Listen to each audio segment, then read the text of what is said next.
Hey guys, OFSREagle here, bringing you a brand new video today.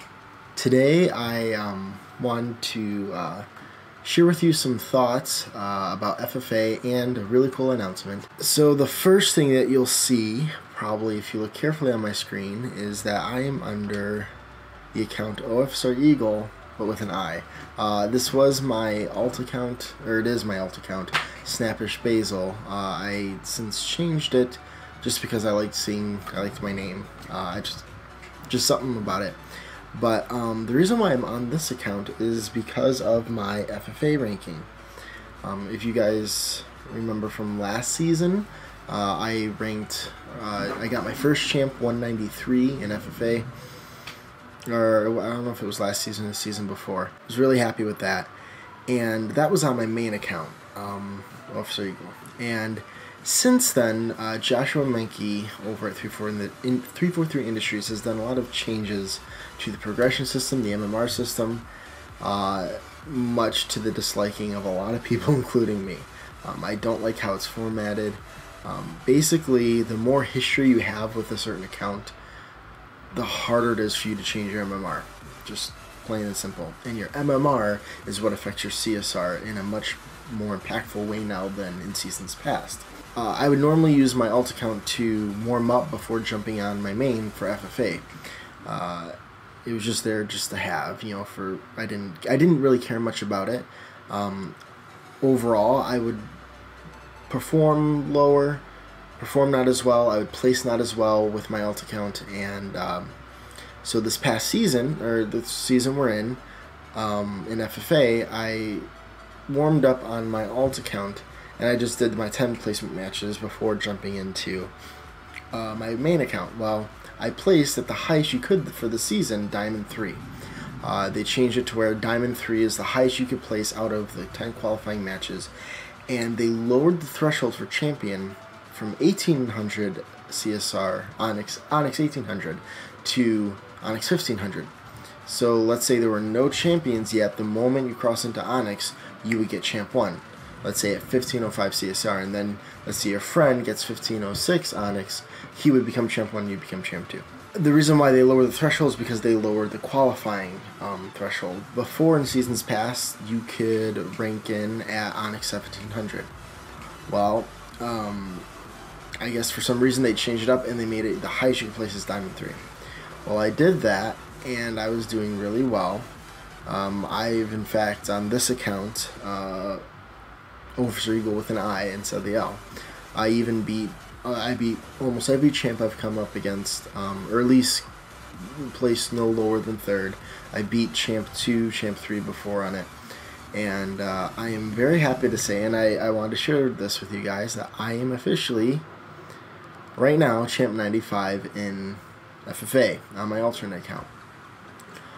That's the highest champ. I never thought I'd get to that level. And, you know, it is kind of sad that it has to be on my alt account. And I think the reason why is, with my main account, the MMR, how it is because there's so much history, and like there's, you know, days and months of history attached to my main account, that as it progresses, it gets exponentially harder for me to change my MMR, no matter how good I do. In fact, on my main account, before the season reset at this past month, I won like 10 games in a row, went up 1 CSR each time, came in fourth once, and lost it all. It's really hard to progress like that. When your MMR is higher than your CSR, you go up by 15. But if your MMR is lower than your CSR and you win, you only go up by 1. A lot of people have complained on Twitter and across different social media outlets and even the Halo Waypoint forums, and complained to Joshua Menke, saying they are performing very well and they've been on big winning streaks and they're seeing very, very little result. And his response has been, well, you're performing consistently good, so it won't change, which I don't agree with. Basically, if you're really good, what it places you at and what you get is where you're kind of stuck at.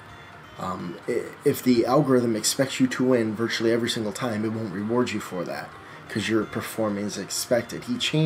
Joshua Mickey changed the parameters. Instead of you winning, you go up.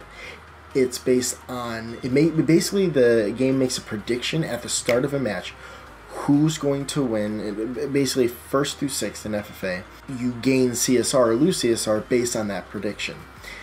If you're a really good player and it expects you to win within a certain margin every single time, and you do that, and you win, and you perform great, you don't get anything out of it, and it's really sad. So, for some reason on my alt account, my MMR must be insanely high. I don't know why. I normally underperform on this account. But I'm happy to say I'm champ 95 on it right now. Top 100 in the world. Never thought I'd get to say that. In fact, as of yesterday, I was champ 85. So I just haven't played on this account in a day, and so I've gone down, obviously. But I beat champ 2. In fact, I was in a Team Beyond FFA tournament on Friday. Beat champ 1 in it. First rounded him. Speaking of FFA tournaments, another thing I want to talk about, and kind of the subject of this video, free-for-all tournaments and the tournament mindset. I just came back literally from my FFA Microsoft Store tournament. I don't know if you guys competed in yours, but nationwide Microsoft Store hosted a Microsoft Store tournament where they had an FFA today on Sunday, July 9th, or July 8th, sorry. And I'm happy to say I won mine. It was really sweaty, really intense. Before we go any further, I'm going to jump into some Super Fiesta just for the fun of it while I talk. I don't want to do anything too sweaty. I'm seriously sweated out. Today was the Microsoft Store tournament, and I'll get more to that in a little bit and talk about just some learning experiences and some tips for you guys on how to get better at FFA and all that. The next thing, and another big important thing I wanted to say, I'll probably throw up a screenshot on the screen. Last night, I just hopped on Halo just to warm up for today, and I see an email saying that, from Twitch, saying congrats. Didn't know quite what it meant. And I opened up the email, and it was the official invitation to become a Twitch affiliate. So I'm happy to say that I am officially a Twitch, well, not officially, I'm a Twitch affiliate. I have to fill out some paperwork, get some stuff done, and like certain forms filled out, and then I'll officially be a Twitch affiliate. So I'm going to be, I've been streaming more and more often, not as much as I'd like to. Still a lot of projects with Wraith Esports in the works. I'm really happy to share with you guys. We have a really cool concept that is going to be coming soon that me and the org and the other people, including All Us Life, we're working on something really big. So I got the official invitation to become a Twitch affiliate, so I can now accept subscriptions from you guys. So I'm really just excited for this. Now I'm going to link my Twitch down in the description. If you haven't already, please be sure to give it a follow. And then once it comes up, please be sure to give it a subscribe. If you are a member of Amazon Prime, you should have a free subscription ready to go if you haven't used it. If you have used it, no big deal. You don't feel obligated to... Ooh, someone has a Prophet's Bane. It ain't me. Don't feel obligated to subscribe to me if you don't want to. I'm really excited to pursue that. It's something that I've been working towards for a long time. Oh, okay. And I can't wait to see how it goes. Again, I've been putting a lot of hard work into this, and it's worked out. Oh, look, Railgun and a Snipe. I will take that. Thank you. So, I'm very happy to say... No, thank you. No, thank you. I have my official affiliate. If you haven't, go give it a follow. Again, really excited for it. I look forward to streaming a lot more often. Yeah. So I'm gonna say first off though, thank you to you guys for making it possible. I never thought I'd get to that point. I really am humbled that I have enough of a following to get me to that point, and I could not have done it, obviously, without you guys. So, I honestly do mean that. I'm so blessed to be able to say, oh my, without you guys, I could not make it where I am today. Now, beyond that, also, back to what I was talking about with the FFA tournament. So, the Microsoft Store tournament was today. I have to say thank you to Jonathan ran the tournament at the Oak Brook Microsoft Store. If you guys don't know, that's where I routinely go. That's the one closest to me. It's pretty far away, but still the one closest to me. So I went there. I competed. I have to say, I didn't know this morning when as in preparation for it, I didn't know what to expect, how well I do, whether I do well or not. I won the last FFA tournament. Granted, there weren't as many competitors as there were today, and I had no idea what to expect going in. Oh my, how'd that not kill you? When I got there, we did some warm-ups, and just off the warm-ups, I saw the crowd that I was with, the people who showed up, were a lot better than the previous one, and it was, I honestly didn't know if I'd win or not. I know I'm good, obviously. I mean, like I said, I'm consistently getting champ now. I'm really happy with that, but I can't underestimate the skill of everyone else. And with the results from how everyone's performance was, I must say, I've never played more sweaty matches of FFA in my life from today. Like, there's a reason why I'm not doing FFA right now, and that's just I'm FFA'd out. I literally was sweating. I'm happy to say I won by 2 kills. I won by 2 kills in total, and it was absolutely insane. Once it boiled down to the top 6, it was anyone's game, and I'm very happy to say I took home the W. It did feel like we didn't know at the end of the. It was 1 game of truth and 1 game of regret. The FFA settings, HES settings, and your kills added together from both games was your total and like your score for the rest of the for the total. And by the end, it was first regret and then truth. By the end of truth, there was literally, like I said, it could have been anyone's game, and all of us were biting our nails, just like wondering what was going to happen. But I won. So I wanted to take this opportunity in light of the win and all that, as it's fresh in my mind, to kind of give you guys some tips and pointers about how to compete at a LAN event. What we did have was LAN. I've now competed at a few LANs, and I have some experience that should be of use to you guys. I've found certain things to be of a very high importance with shaping your mindset when going into these competitions. It is different from a normal online competition. There are certain things and certain factors that you normally don't have to deal with when you're doing an online competition, and there are other factors that can be an advantage that you normally don't have in an online competition. Some things that you have to deal with when competing at an actual in-person event is having eyes on you. The idea of someone spectating you can be very daunting and very unsettling. Just having eyes on you, knowing people are looking over you, having that fear of looking over your shoulder. That used to be a fear of mine when I first started competing, and then I was informed that, I was advised by other pros when I went to DreamHack Denver that the only way to overcome that is to throw yourself into live events, whether it be Microsoft Store ones or whatever. The worst thing that can happen is you lose, but you can learn from it and carry over that knowledge into the next one. And so I've been doing that.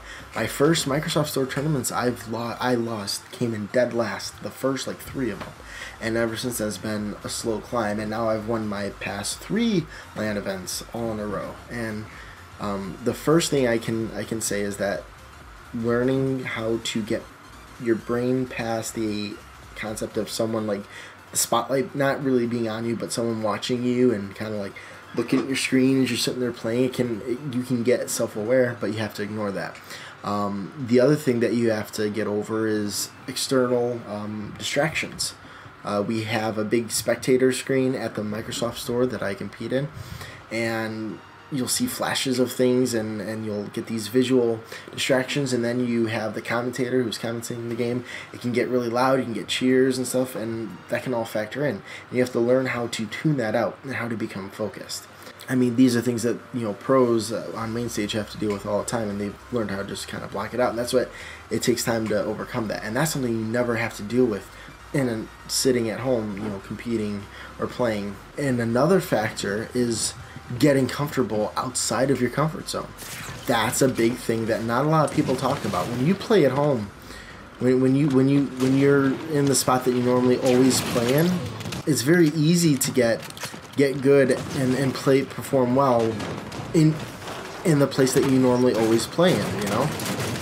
It's a routine, it's very familiar, and so when you remove the variables of just being aware of your surroundings, you have more consistent results in your playstyle. Well, sadly, you know, at a live event, you now are in a you might be sitting in chairs that you're not used to.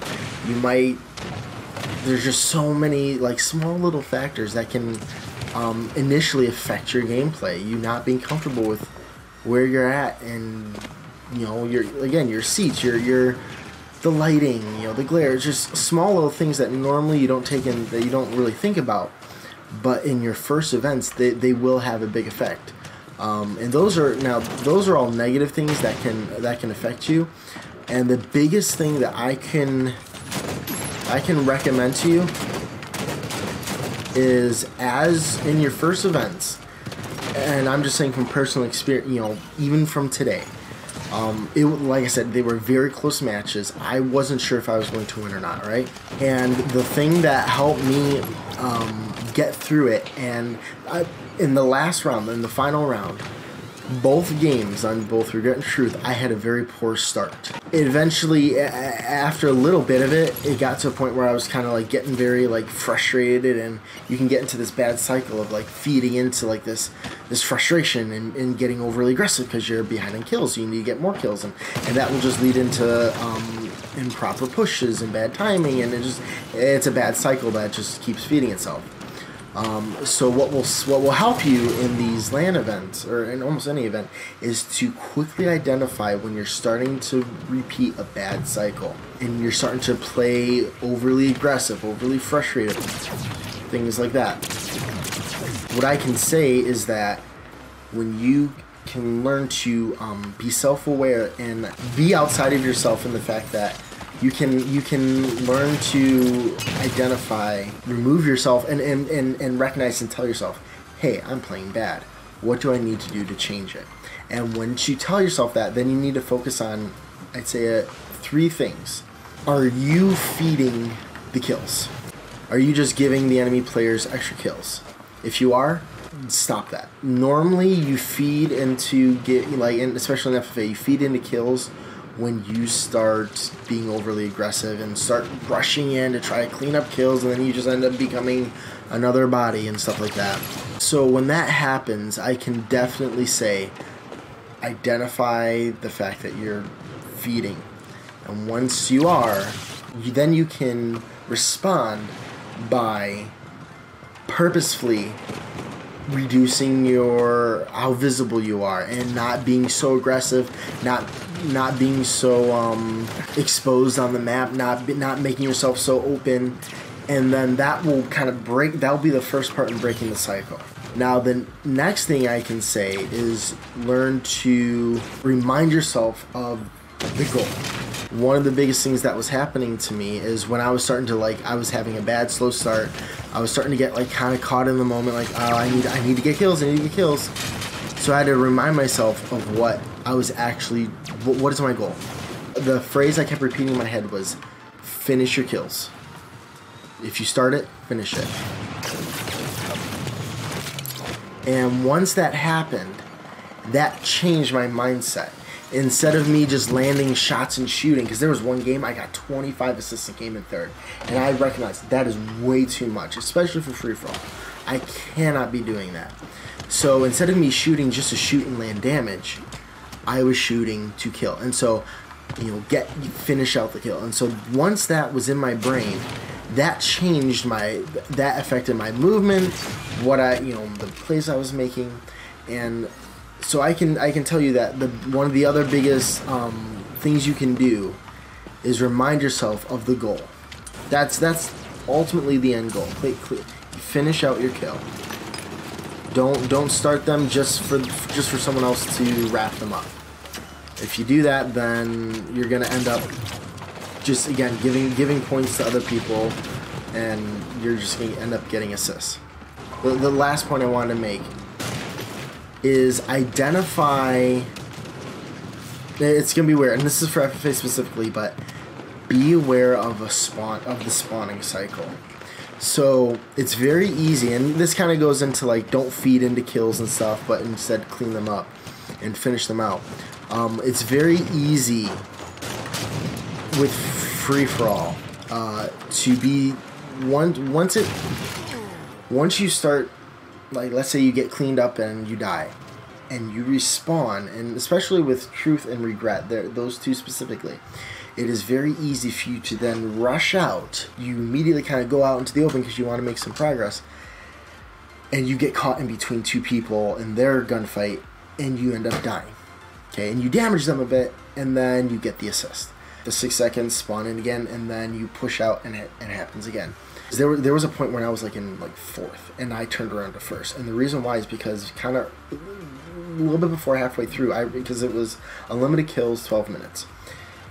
I recognized I'm not only feeding into the kills, but I'm also not being. I was in a bad spawn cycle, and what I mean by that is you spawn in.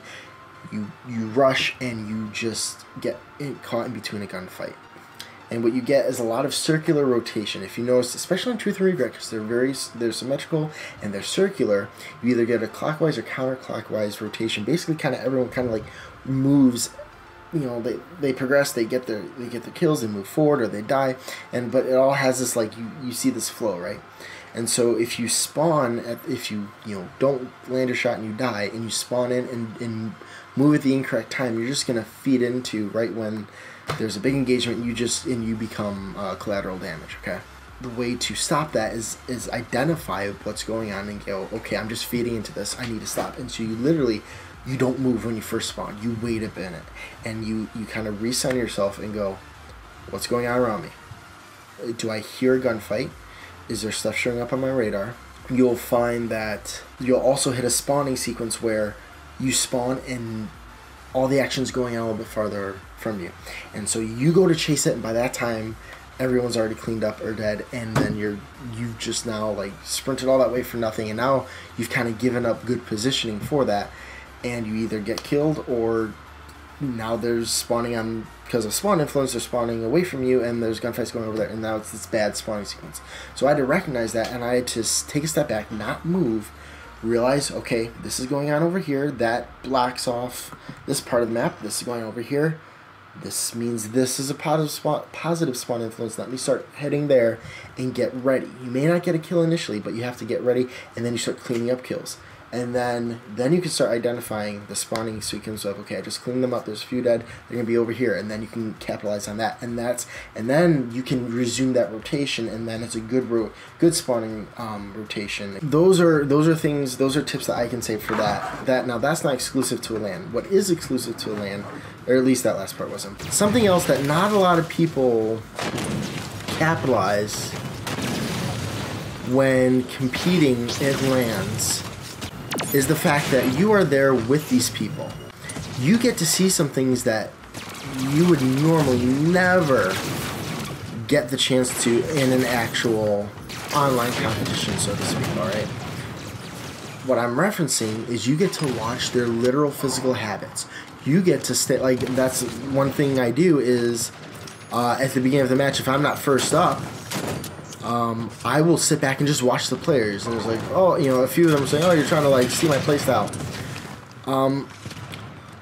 I won't necessarily look at their playstyle specifically. I will a little bit, but not too. I won't focus on it too much.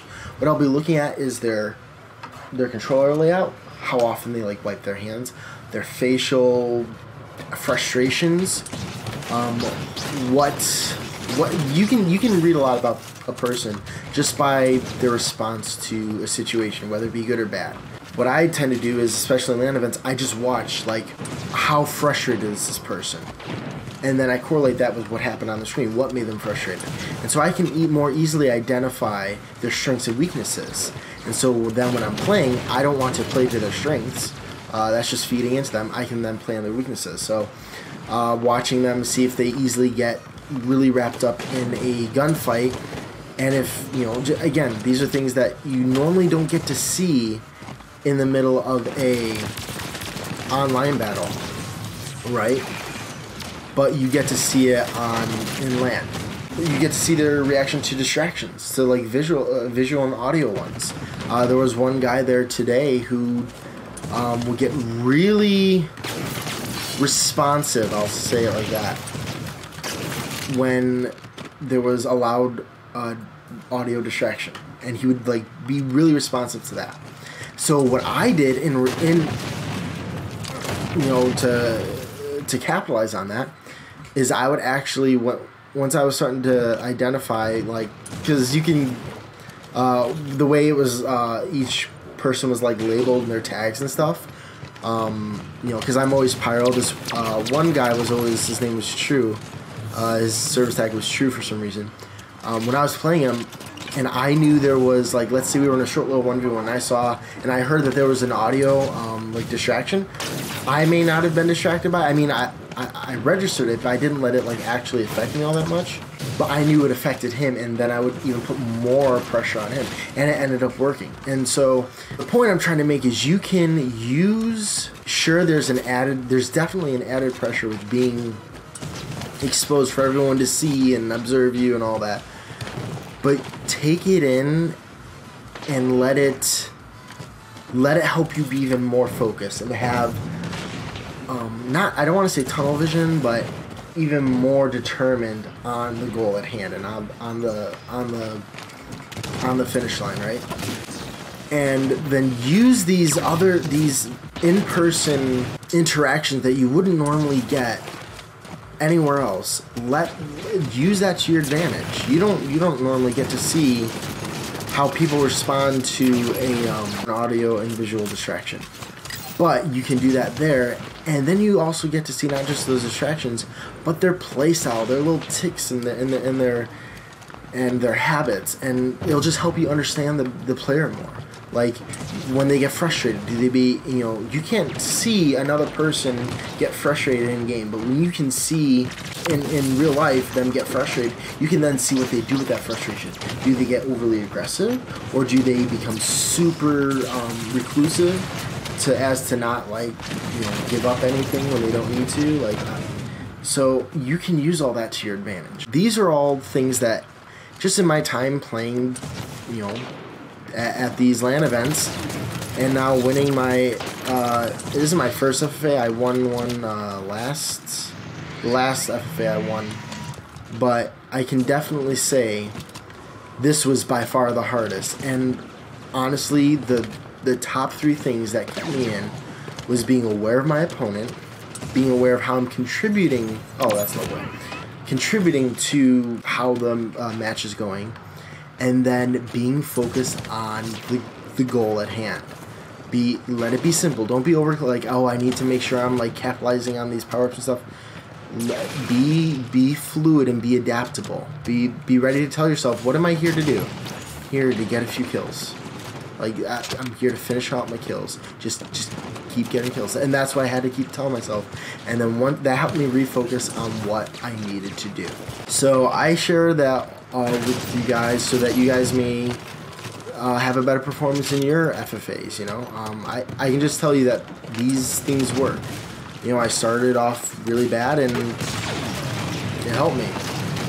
It's because of this. And so I recommend, if you ever have had the opportunity to play at an actual LAN event, but you feel, like, scared to, or like, oh, I'm just going to do that anyway. Even if you know you're going to lose, go anyway. It will help you. I cannot stress that enough. So I want to thank you guys very much for tuning in. Thank you very much for helping me get Twitch affiliate. Follow the link down in the description. Be sure to give me a follow if you haven't on my Twitch.